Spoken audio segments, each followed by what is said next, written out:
Does this remind you of anything? Where could this be?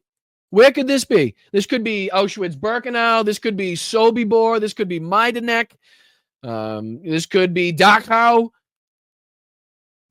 Could be Bergen-Belsen. Could be any one of the work or concentration camps or death camps anywhere spread throughout Europe, Poland, Germany. But it's not.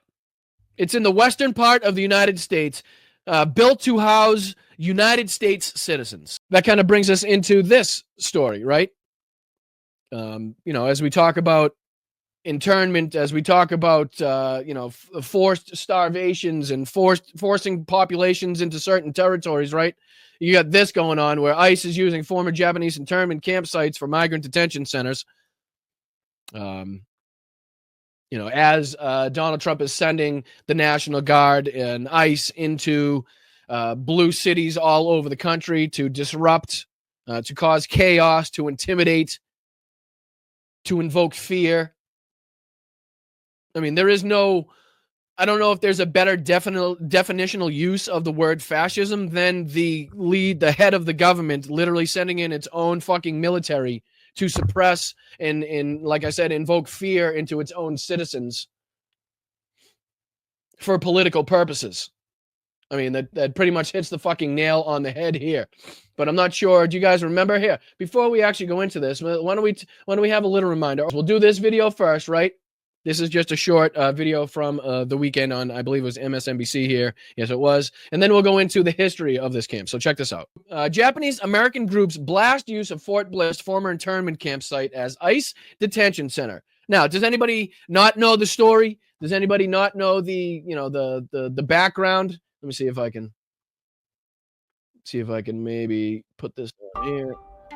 We're just going to do this for a second. Let me pause that just for 1 second. Just a little backstory, little back history. I'll speed it up. We're not going to obviously go through the whole thing, but just in case people are unsure. I know some people have probably heard of it. They've probably heard it reported and in the news, but not everybody is, a history sicko like me and kind of, lives and breathes this shit. So just to kind of give you a little representation of what the fuck happened. Here we go. 1941, the Empire of Japan launched an attack on the U.S. naval base at Pearl Harbor. In the following months, hundreds of thousands of Japanese Americans were rounded up and sent to internment camps under suspicion of disloyalty to the United States.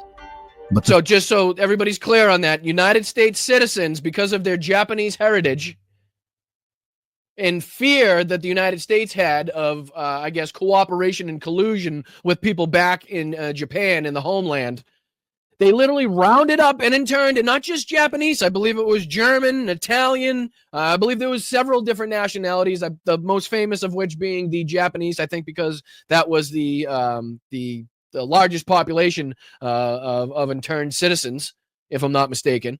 But this was the United States of America interning its own fucking citizens.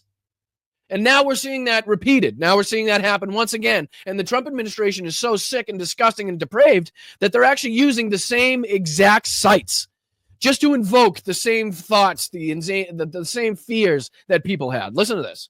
Feelings that paved the road to internment began long before the attack. For more than 80 years, Asian... What did that... hold on, let me see if I can go back. And I just want to see if I can... I want to see what that poster said there. Let's see, here's the red one. Oh, there it is, right there. Right there. Western Defense Command and 4th Army Wartime Civil Control Administration. April 4th, 1942. Instructions to all persons of Japanese ancestry living in the following areas. And it goes on to list the areas, and then I'm sure it says the following instructions must be observed. It probably tells you where to report. I mean, fucking wild shit. Wild shit that, again, we thought we'd never see again in our fucking, in the history of this country. Of course, we're not going to intern and round up our own citizens just because of their ancestry, because of their heritage. And we're not going to blame them. We're not going to intern them. We're not going to punish them for something that an entirely different group in an entirely different country is doing and engaging in.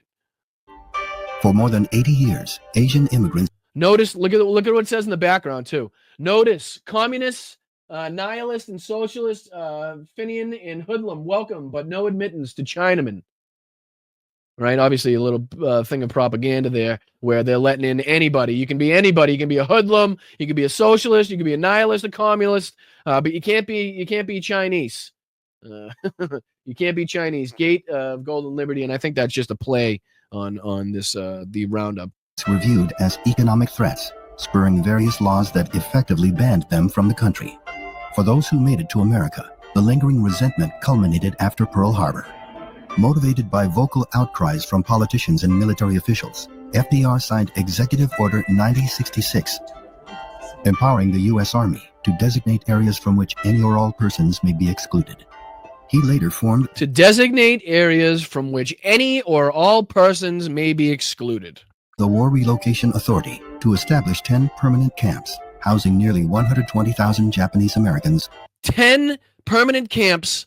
Keyword here that really stands out being permanent, right? So if you had any intentions on just kind of I don't know, waiting this out, there's no justification put on this, but if I'm trying to kind of get in the minds of the people that may have put this fucking policy in place, the sickos, but if they're trying to, I guess, I don't know, wait this out, and if we can defeat Japan and kind of figure, why do they need to put 120,000 people in 10 permanent camps, right? Like, if you had some fucking thought that your fears that you were worried about were in somehow irrational fears, but that would only pertain to the war that you were engaged in with Japan, why would you need permanent camps? 10 permanent camps, right? Makes absolutely no sense. Mostly from the Western United States. 2/3 of those interned were native-born American citizens. 2/3 native-born American citizens, born here on American soil, proper United States citizens, interned in a fucking camp. Here, let me see if I can just see if it shows you a little bit of a picture of the camps that they were housed in here. There you go. There's a little bit of there you go. Internees lived in small one-room Remind you of anybody? Does that remind you of anything, towers. guys? Does it remind you of anything? Where could this be? Where could this be? This could be Auschwitz-Birkenau. This could be Sobibor. This could be Majdanek. This could be Dachau. Could be Bergen-Belsen. Could be any one of the work or concentration camps or death camps anywhere spread throughout Europe, Poland, Germany. But it's not. It's in the western part of the United States, built to house United States citizens. The barracks, internees lived in small one-room apartments with little privacy and constant surveillance. They were only given a standard army cot, blankets, and a small heating stove. Despite these difficult living conditions, internees tried to establish a sense of community, creating newspapers, schools, churches. But I mean, this just goes to show the resilience, right, of the fucking Japanese people, of immigrants in general, right? And not even that they're fucking immigrants because they're United States citizens, but just it just goes to show the resiliency of the people that we continuously try to put down in this country. That are willing to make the best of the worst situations possible. It goes back to the people of Ukraine. When you see the people of Ukraine and they're under fucking threat of Russian drone and missile strikes day in and day out, fucking air raid sirens keeping you up every single night, and people just getting up and going to work because that's what they do. Going up, having their birthday parties, having dinner with their loved ones and their friends, and doing and living life still. And you can see that here in this fucking in the Japanese internment camps, right? People, they started their own press corps. They're trying to live life, like fucking the normal people that they were before they were interned by their fucking government for fear of collusion with the Japanese government.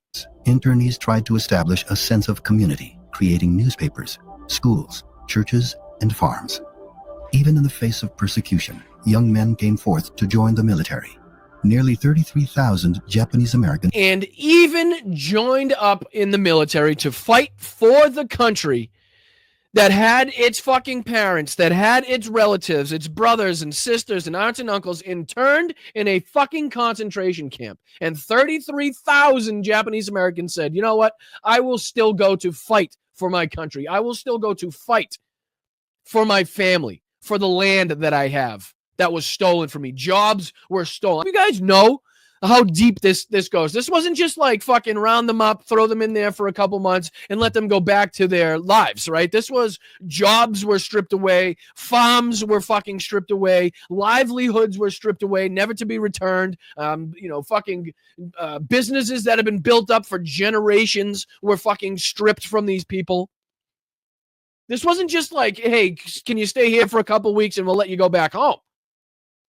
No, this was a widespread fucking coordinated effort to strip these people of every single bit of humanity and power that they had inside of the United States, to make sure that they were alone and destitute and unable to, I guess, again, affect any change by colluding with the fucking Japanese government.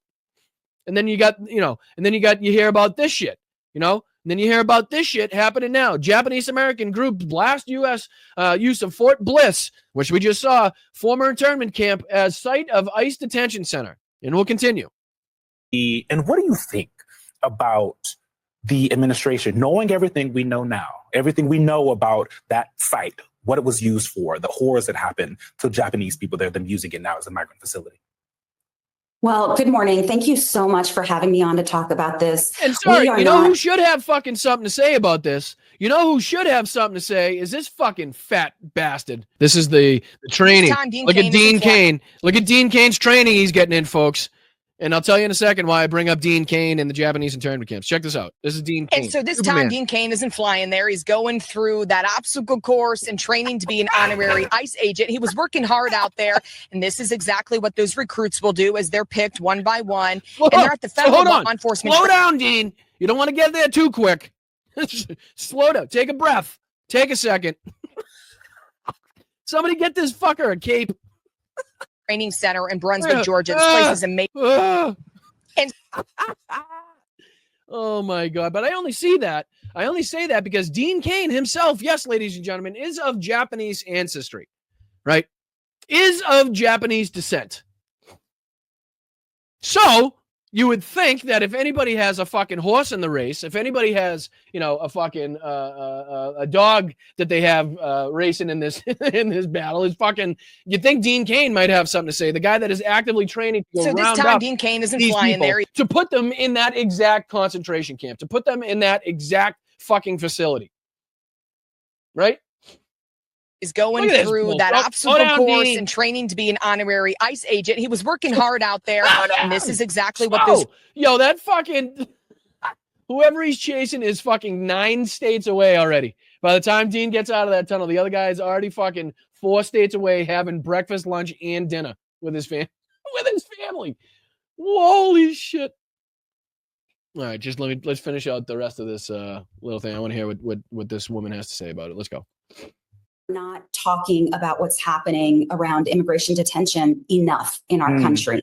And the site that I visited, which is in my community, on our military installation, which, as you mentioned, we are repeating history in America over and over and over again under the Trump administration, repeating the sins of the past, not learning from our history, and engaging in highly immoral behavior. That facility on the screen right now is costing U.S. taxpayers $1.24 billion. It is a privately run detention system. And so we know when we privatize things like detention, the emphasis is not on people, the emphasis is on profits.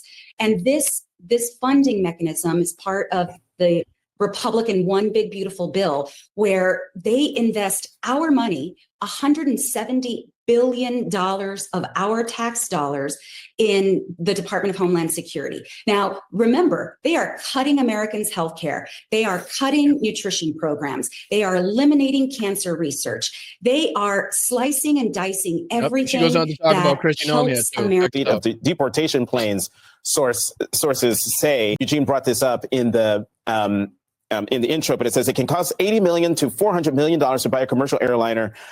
Purchasing 30 passenger jets at that price range could cost $2.4 billion to $12 billion, but it's unclear if ICE could lower the price per plane by buying a large number of them. I bring this again. Look at the sums of money that they're willing to spend on this. Look at the sum of money that is now going to be going to Border Patrol and ICE as a result of the new budget. Look at the fucking money that they're spending on what they deem are important things, as again, the American people, the working class people in this country suffer on a daily basis. Things, again, more expensive. Gas, eggs, milk, fucking everything you can think of is, again, costing you more and more. Goes up exponentially. Wages are stagnating. Again, job growth is slowed. Fucking unemployment is on the rise. GDP is down. Stagflationary red flags, stagnationary red flags are literally in your face at every moment. And they're spending billions and hundreds of millions on this and that, and ballrooms and planes and new ICE vehicles, and, you know, like fucking nothing, man. Oh, Ricky, let's fucking go. Let's fucking go, Ricky. Woo! Bam! Fucking 10 gifted. Let's go. Thank you so much. Make sure if you're one of the 10 fabulous people in this chat that receives one of those 10 gifted memberships, you thank, and Ricky and everybody else that has donated so generously to the show, whether it be gifting subs or super chats, whatever it may be. Thank you guys. And again, Venmo up in the corner, bust a buck, try your luck, support independent media. This is literally the truest form of independent media you will find on the fucking internet. People all over the place on the left and the right claim to be independently run, independent media, and they're just fucking not. They're just not. But you guys literally produce this show. You guys are the only reason that that light is on, that this camera is working, and that this microphone is picking up my annoying fucking voice, is because of you guys. So thank you, thank you, thank you. I really can't fucking express how important it is for you guys to continue supporting independent media, even if it's not my channel, if it's somebody else's channel. Please think about supporting them financially, because it goes a long, long way in helping these people who put in a lot of work. All right, well, we done with this one. I don't know if I can stand Kristi Noem's face anymore.